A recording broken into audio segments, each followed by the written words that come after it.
ધોધ જીવંત। ડાંગ જિલ્લામાં ધોધમાર વરસાદ બાદ સમગ્ર જિલ્લો હરિયાળીના કુદરતી સૌંદર્યમાં તરબોળ થયો। ચોમાસાની શરૂઆત સાથે જ અહીંના નાના મોટા ઝરણા, નદીઓ અને ધોધ જીવંત બની ગયા છે, જેના કારણે પ્રવાસીઓની ભારે ભીડ જોવા મળી રહી છે। વઘઈ ખાતે આવેલ ગીરાધોધ વરસાદ બાદ સંપૂર્ણ રીતે ખીલી ઉઠ્યો છે। તેનું કુદરતી સૌંદર્ય નિહાળવા માટે રાજ્યભરમાંથી મોટી સંખ્યામાં પ્રવાસીઓ ઉમટી પડ્યા છે। ગીરાધોધ ઉપરાંત ગીરમાળ ધોધ અને નેકલેસ પોઈન્ટ પર પણ પ્રવાસીઓનો ભારે ઉત્સાહ જોવા મળી રહ્યો છે। કુદરતના અદ્ભુત દ્રશ્યોને કેમેરામાં કેદ કરવા માટે લોકો સતત પહોંચી રહ્યા છે। જો કે સતત વરસતા વરસાદને કારણે નદી નાળા અને ઝરણા છલકાઈ ઉઠ્યા છે। પરિસ્થિતિને ધ્યાનમાં રાખીને તંત્ર દ્વારા નદી અને ઝરણા નજીક ન જવાની સૂચના આપવામાં આવી હતી, જેને પ્રવાસીઓએ અનુસરતા સુરક્ષિત અંતરેથી જ કુદરતી સૌંદર્યનો આનંદ માણ્યો। બીજી તરફ વરસાદે જનજીવન પર અસર પણ કરી છે। જિલ્લામાં કુલ 37 જેટલા લો લેવલ કોઝવે પાણીમાં ગરકાવ થઈ ગયા છે, જેના કારણે અનેક માર્ગો બંધ થઈ ગયા છે। ખાસ કરીને વઘઈના 30 કોઝવે પર પાણી ફરી વળતા વાહન વ્યવહાર સંપૂર્ણ રીતે ઠપ થયો છે। આહવા તાલુકા પંચાયત હસ્તકના 5 કોઝવે પણ પાણીમાં ગરકાવ થયા છે, જ્યારે સુબીર તાલુકામાં 3 કોઝવે પાણીમાં ગરકાવ થતા 3 ગામો સુબીર મુખ્ય મથકથી સંપર્ક વિહોણા થઈ ગયા છે। સતત વરસાદને કારણે જિલ્લામાં સ્થિતિ ગંભીર બનતી જાય છે અને વહીવટી તંત્ર દ્વારા લોકોને વૈકલ્પિક માર્ગોનો ઉપયોગ કરવા અપીલ કરવામાં આવી છે। હાલ ડાંગમાં એક તરફ કુદરતી સૌંદર્યનો આનંદ છે, તો બીજી તરફ વરસાદી તાંડવના કારણે અવરજવર અને સંપર્ક વ્યવસ્થા પર ભારે અસર જોવા મળી રહી છે। સુરત જિલ્લામાં પણ જળબંબાકાર રાંદેર કતારગામને જોડતો વિયરકમ કોઝવે બંધ કરાયો।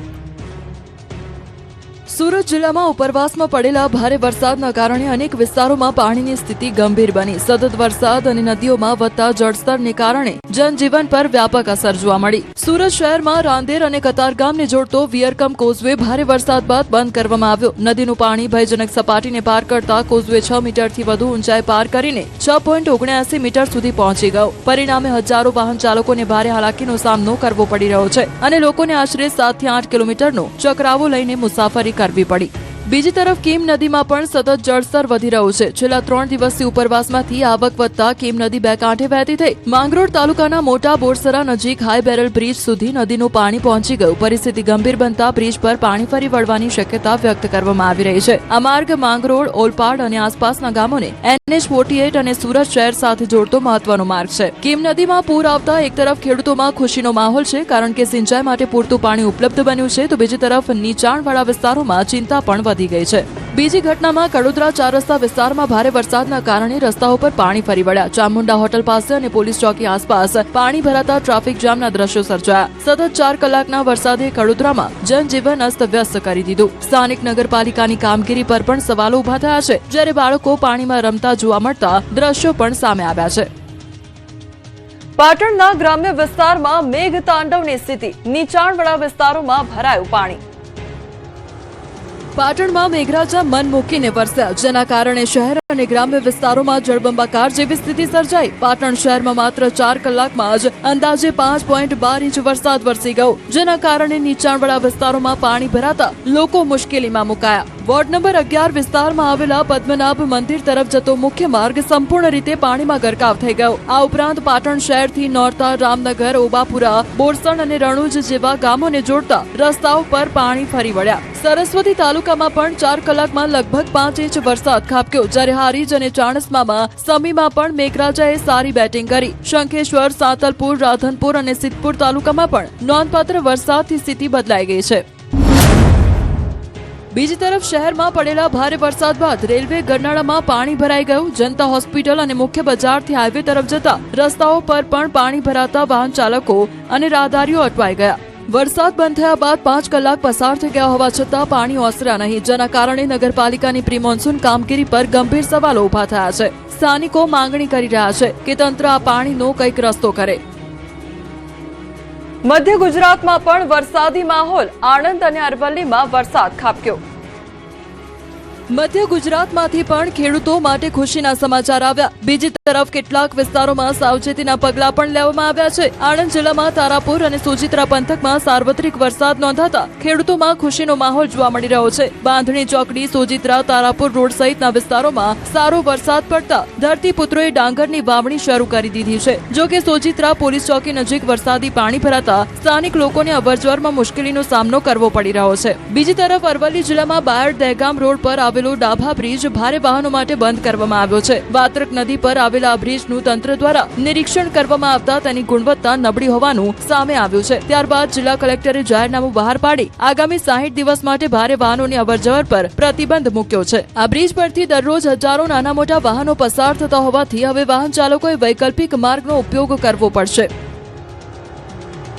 ભરૂચમાં ધોધમાર વરસાદ, પૂરની સ્થિતિ સર્જાતા જનજીવન પ્રભાવિત.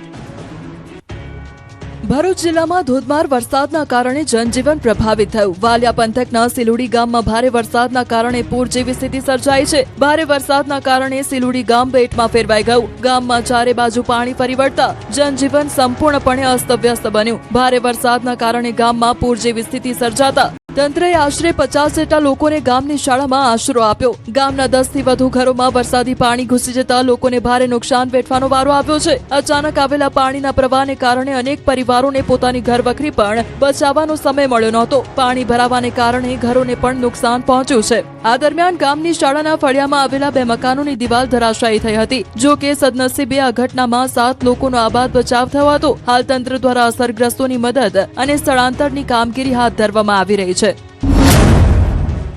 આ તરફ અંકલેશ્વર શહેર અને આસપાસના વિસ્તારોમાં પણ પાણી ભરાયું. ભારે વરસાદના કારણે આમલા ખાડી છલકાતા સુરક્ષાના ભાગરૂપે માર્ગ બંધ કરવામાં આવ્યો, જેના કારણે વાહન ચાલકો અને રાહદારીઓને ભારે હાલાકીનો સામનો કરવો પડ્યો. વાહન ચાલકોને ડાયવર્ટ કરાયા, જેના પગલે ટ્રાફિક જામના દ્રશ્યો સર્જાયા. રસ્તો બંધ થતા રાહદારીઓ અને વાહન ચાલકો અટવાઈ ગયા હતા અને વિસ્તારમાં ટ્રાફિક જામ જેવી પરિસ્થિતિ સર્જાઈ હતી. ભાવનગરના મહુવા સહિત પંથકમાં મેઘરાજાની ધમાકેદાર એન્ટ્રી થઈ છે. વીજળીના કડાકા સાથે ધોધમાર વરસાદ વરસ્યો. લાંબા વિરામ બાદ બપોર પછી વાતાવરણમાં પલટો જોવા મળ્યો. તો મહુવાના દયાળ, કટીકડા અને ભાટીકડા, રાણીવાડા, કોટડા, કળસાર, નેપ, માળવાવ, વાલાવાવ, સથરા અને વાઘનગર સહિતના ગામોમાં મુશળધાર વરસાદ ખાબક્યો. ભારે ગરમી અને ઉકળાટ બાદ વરસેલા વરસાદથી લોકોને રાહત મળી છે. મુશળધાર વરસાદને કારણે રસ્તાઓ પર પાણી ફરી વળ્યા હતા અને વરસાદથી ખેતરોમાં પણ પાણી ભરાઈ ગયા છે.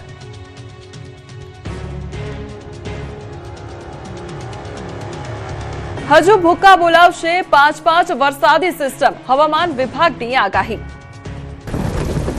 ગુજરાતમાં 5 સિસ્ટમ ભૂક્કા બોલાવશે. હવામાન વિભાગનું માનીએ તો હાલ રાજ્ય પર 5 જેટલી સિસ્ટમ સક્રિય છે, જેના કારણે રાજ્યના અનેક વિસ્તારોમાં વરસાદની શક્યતા છે. દક્ષિણ ગુજરાત માટે હવામાન વિભાગે સુરત, નર્મદા, ડાંગ, નવસારી, વલસાડ, તાપી, દમણ, દાદરા નગર હવેલીમાં રેડ એલર્ટ જાહેર કર્યું. આ ઉપરાંત સૌરાષ્ટ્રમાં જૂનાગઢ, અમરેલી, ગીર સોમનાથ અને દીવમાં અત્યંત ભારે વરસાદની આગાહી છે. સાથે જ અરવલ્લી, દાહોદ, મહીસાગર, વડોદરા, છોટાઉદેપુર, રાજકોટ, પોરબંદર અને ભાવનગરમાં અતિ ભારે વરસાદ સાથે ઓરેન્જ એલર્ટ અપાયું છે.